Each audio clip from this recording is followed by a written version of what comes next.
damage. Such as it is. I think. Was it damage? This squalid hamlet, these corrupted lands. Okay.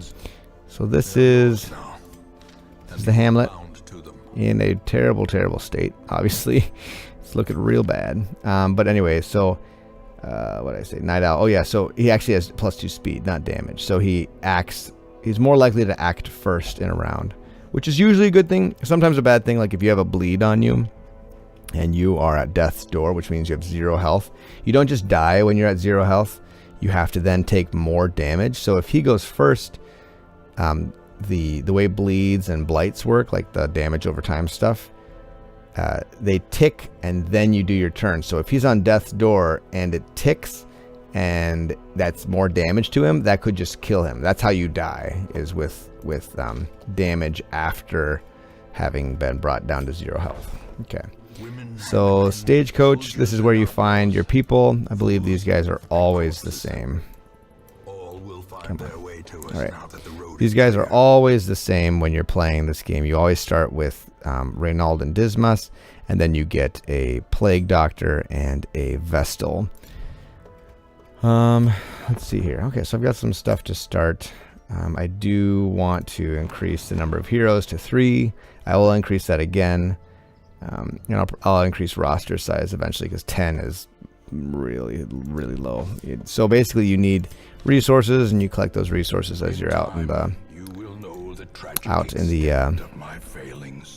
what have you. But let's see. Before we go on, I just want to show. I want to play this the Old Road cinematic because I think it's pretty awesome. So check it out.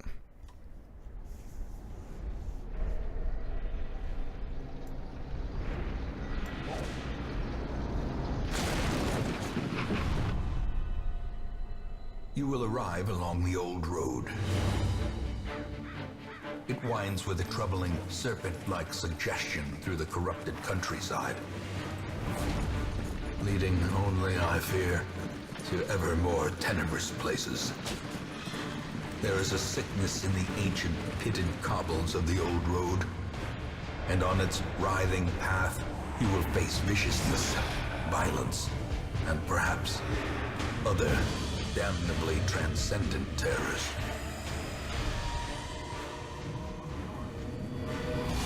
So steel yourself, and remember there can be no bravery without madness.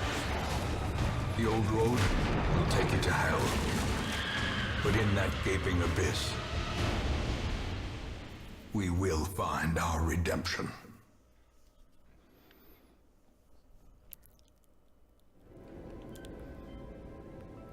Pretty awesome, right? Anyway, that's kind of where you're supposed to watch that, and then your Stagecoach crashes, and then you make your way down the rest of the way down the old road with Reynald and Dismas. So anyway, yeah, no, I just think the art style in this game is really cool. The just the way the narrator kind of jumps in and says stuff, I just think, I don't know, I think it's just amazing. Really, really cool. So let's just embark on our first dungeon. It's really, really straightforward what we're doing. So we've got this guy in the back. He is going to be doing things like throwing plague grenades and noxious blasts, which do damage over time. He's got a little healing thing, and then he can buff someone to the Vestal. This is the most powerful class in the game, in my opinion, by fairly large margin. So healers are pretty hard to come by in this game, and really the Vestal is the strongest one. She can heal the whole party with this ability from the back 3 ranks if she's in rank 1 or 2, 3, or 4. So you heal everyone. This is a direct heal, so heal one person for 4 to 5. And then she's got like a stun, and she's got something that heals herself and does damage. She's amazing. Kind of maybe, I guess some people might think she's boring because she's so straightforward, but anyway, really strong. This is a Highwayman. He's got a dagger and a gun. He's like a rogue. Got some good abilities. And then Reynald is a crusader, kind of like a tank character, lots of HP, and holy attacks. He's really good in like the ruins where you're fighting a lot of fighting a lot of undead. Alright, so you buy supplies for your journey. Probably don't even need 2 shovels, to be honest, but let's get 12, maybe 16 food. Let's get a couple keys. And torches. You want torches typically because torches, well, there's certain effects. So depending on how dark the dungeon is, determines like how often enemies crit you, but they also determine how often you get critical strikes, I believe, and also the loot that you can get in the game. So you can get a lot of good loot for if you play in the dark. So right now my torch is at radiant light, 100% plus dodge plus scouting. Monsters might be surprised, which means that they go after you're done, which is pretty good. All right, so this is a curio. Get an unburned torch, sweet. Some extra torches, that's always good. Go into this first room. Turn up the torch a little bit, and just as you're kind of going, your torch will gradually go down and down and down. So if you look at these guys, this guy is very, very resistant to bleed, which you could understand, right? It's a bunch of bones. Okay, so but still, this attack is quite strong. Even though you don't get the bleed on it, it's still quite good. Let's see, let's do this. He's not blight resist though. He's only 10% blight resist, so he takes 5 damage per turn now, which is awesome. So that's the Vestal's attack. In Radiance, may we find victory. And then this guy, let's just try the buff, just for fun, because he's gonna die here with 1 tick. Yep. The weapon that cuts on its own. Cool. Some gold. Let's pick up the strong box. Shovel, torch, and more of that holy water. So different curios require different. Stone seems bent on preventing passage. Yeah. Even so, like different curios have different effects. Ooh, stressful incantation. Okay, nice, dodge that.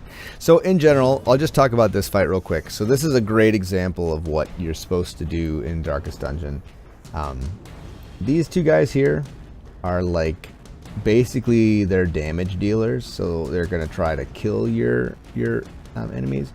And then these types of guys here that look like casters, or like they would be, you know, yeah, basically casting spells. They don't cast spells, but what they do instead is they stress you out.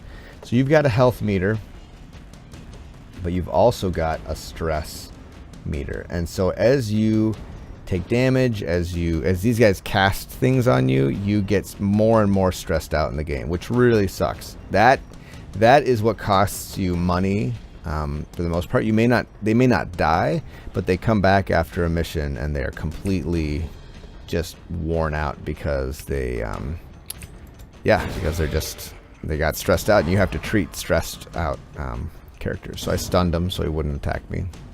Let's get this guy.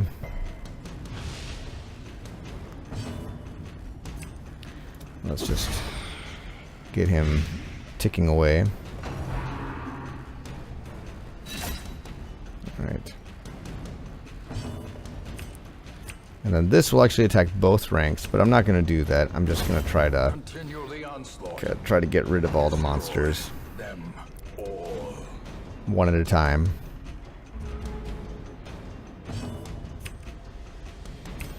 I'm going to do this, so I'm doing some damage to her before she can do damage to me, and then throw another one of those, so that doubles the blight. So that's 8 damage, so they are very much dead. And let's just heal this guy.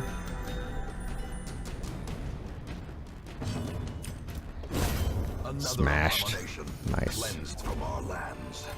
One thing I am going to do, I didn't do it at the very beginning here because I wanted to just talk through some things, just how the game works. But I am going to get a mod that speeds up the animation. Okay, so I'm scouting now, so if you can see down here, it lets me know what's coming up. So there's a room battle with Curio, and this is room battle with treasure, so just a chest of some kind. Okay, my torch is getting dim, so I'm going to light it. Okay, So there, see that guy, one of his quirks is that he steals stuff. So he stole the key and the gold. What a jerk. You don't get that back. It's just gone. That's why some of these quirks really need to get removed. Alright.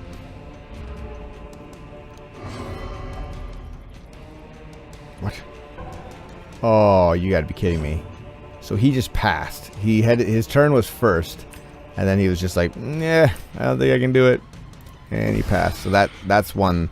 I'm not sure what that one's what ability that is, but that is miserable, very miserable. So I'm gonna try to stun that guy so he can't stress us out. The path is clear. We require only the strength to Let's follow see. it.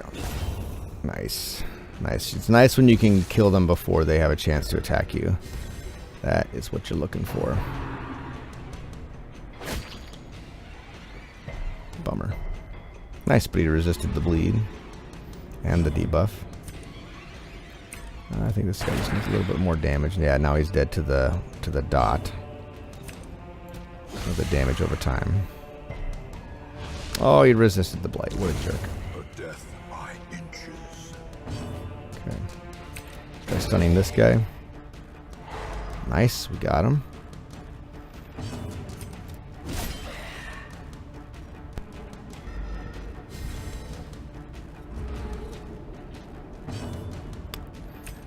Alright.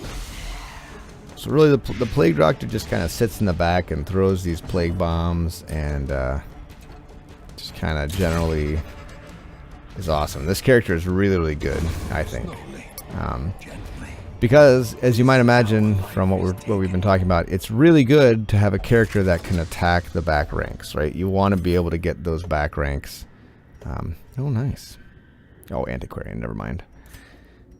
Antiquarian.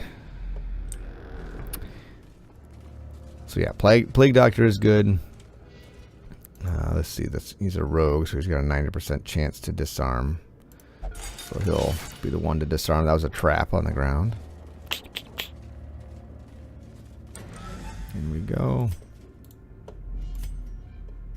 Alright. Let's go down here. There's another trap. This guy. Oh, he did not. Did not get the trap that time. So it stressed him out and it did damage to him, which is a big bummer. Alright, let's get the torch up a little bit. Alright, there's gonna be a room battle in here. That's a curio.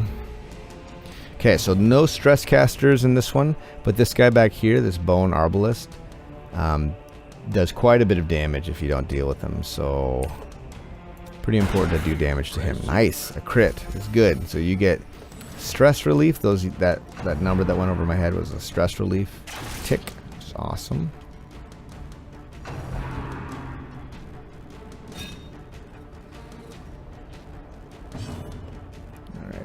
I can kill him with this, as long as it blights him. Yep, he's dead to the dot.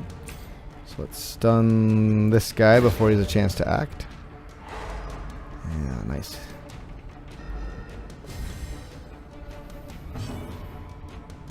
Let's get this guy. Nice one hit. Love it. Love it.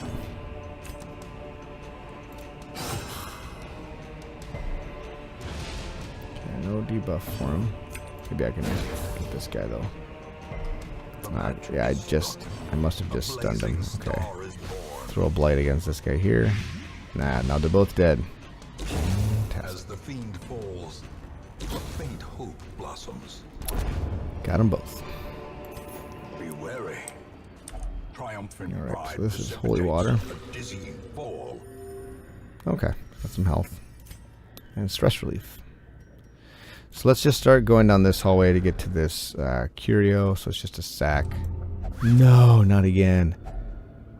Okay, well, I didn't really care about that stuff, but so you can back up in this, but it's not advisable because as you back up, it stresses you out. Like your party gets stressed out by backing up. So best to avoid doing that unless you're just kind of doing it for a very short amount of time. Okay.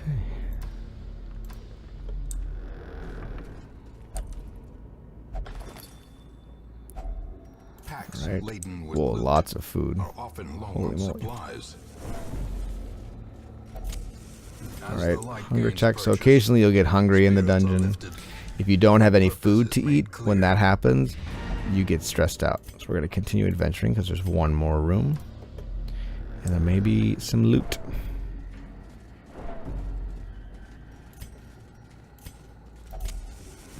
Yep.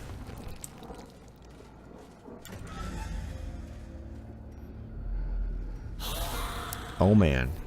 Okay. So this guy here is like a tank, so he's going to do a lot of damage. Or not he's going to absorb a lot of damage. He does damage too. This guy, can you guess? Yeah, stress caster, right? He does all kinds of things to make you stressed out, and you don't want that. And this guy does damage. We've seen him before. So I'm just going to get both those guys ticking. And then, actually, I am going to try to just take this guy out. Okay, nice. So he's dead to the dot. So great, we don't have to deal with him. I cannot kill him, and I can't stun anyone. So maybe I'll just stun this guy. Or I couldn't stun this bat guy because of the range of the attack.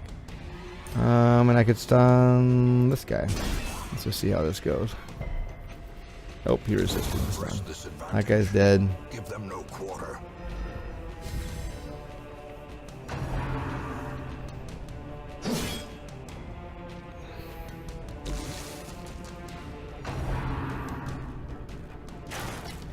Nice. Dodge. Dodge is good. Dang. So we really gotta heal that guy as soon as possible. Nice. That's good. I'm gonna noxious blast this guy because he's got a lot of health.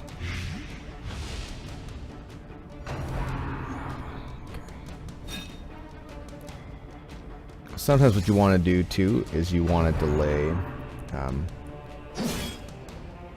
delay the end of the battles just so you can heal up your party. And often, like, we're at the end of the dungeon now, so it really didn't make a whole lot of sense for me to heal him up. But if say you guys are really stressed out, it can be a bummer. It can be a bit of a bummer to just end the fight quickly, because if you just stick around and do there's also like stress healing abilities that you can get, like some of your characters can do. So alright, well, we've done everything in the dungeon, so let's get out of here.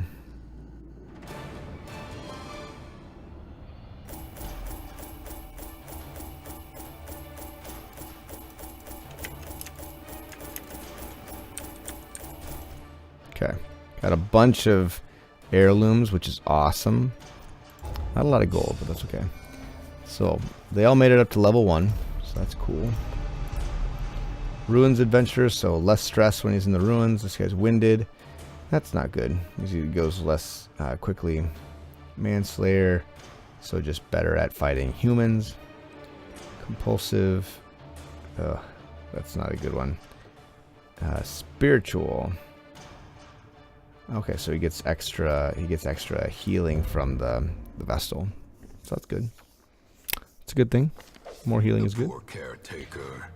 I fear his long-standing Yeah. duties here